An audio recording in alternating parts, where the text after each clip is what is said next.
বিধ্বস্ত পথ নিৰ্মাণৰ দাবীত নলবাৰীত ক্ষোভৰ উৎকীৰণ ৰাজপথলৈ ওলাই আহিল ক্ষোভিত গয়া দীৰ্ঘদিন ধৰি চহৰৰ গাতে লাগি থকা পয়লাৰ বিধ্বস্ত পথে জলাকলা খুৱাইছে ৰাইজক আঁচনি নালাগে ৰাস্তা লাগে বুলি শ্লোগান দি প্ৰতিবাদ সাব্যস্ত কৰিলে উত্তেজিত ৰাইজে নো ৰোড নো ভোট সিদ্ধান্ত গ্ৰহণ কৰিছে প্ৰতিবাদী গয়াই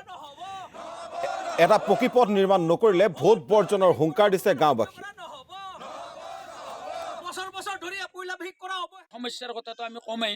গতিকে কোনো ধৰণৰ একশন তেওঁলোকে লোৱা নাই ৰাস্তাটো দেখিছে আপোনালোকে ধূলা উৰি আছে আৰু উৰি থাকিব কেতিয়ালৈকে উৰি থাকিব যেতিয়ালৈকে বাৰিষা বৰষুণ নহ'ব তেতিয়ালৈকে উৰি থাকিব আৰু বৰষুণ হ'লেতো ক'লোৱে চেণ্ডেল জোতা খুলি ল'ৰা ছোৱালী বোকাত নি পেলাই চিটি বোৰ্ড পাব লাগিব নহ'লে মাথলিত পাব লাগিব গতিকে তাত ছাৰ আৰু উপায় নাই কিবা ব্যৱস্থা কৰে যদি আমি ভোট দিম ব্যৱস্থা নকৰিলে আমি ভোট নেদাওঁ ন' ভোট মুহূৰ্তত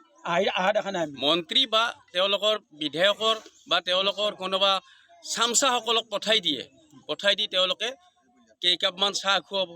বা কিছুমান মানুহক পকেটত অলপ পইচা দিব দি তেওঁলোকক কিনি পইলাবাসীখিনিক অভুৱা ভাবিছে এতিয়ালৈ আৰু তেওঁলোকে ভাবিছে যে পইলাবাসীৰ মানুহখিনি বোধহয় একো নাজানে এনেকৈ চলি থাকে 95% ভোট বৰ্তমান চৰকাৰখনে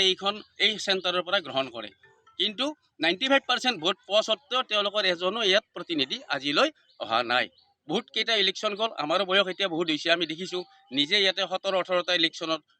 দেখা পাইছোঁ পঞ্চায়ত ইলেকশ্যন আদি কৰি গতিকে প্ৰত্যেকটো ইলেকশ্যনত কোনোদিনো আজিলৈ কৰ্তৃপক্ষৰ ডাঙৰ MLA মন্ত্ৰী অহা নাই